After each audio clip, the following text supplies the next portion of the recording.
Les États-Unis ont retiré Cuba de la liste des États soutenant le terrorisme, nouveau signe de la normalisation des relations entre les deux pays. Cuba était sur cette liste noire depuis 1982, Washington accusant alors la Havane de soutenir des mouvements de guérilla en Amérique centrale. Nous avons publié ce matin une déclaration concernant le retrait de Cuba de la liste des pays sponsorisant le terrorisme. Ce retrait a été examiné par le président et nous avons eu un processus séparé de discussion avec le gouvernement cubain sur le rétablissement des relations diplomatiques et la réouverture des ambassades. Ce sont des sujets différents.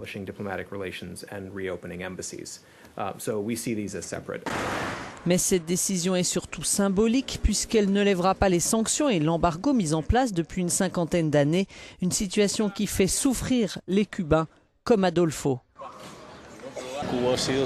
Cuba a toujours été affecté par le terrorisme, mais on ne l'a jamais soutenu. On n'a jamais posé de bombes, alors on ne méritait pas d'être sur cette liste.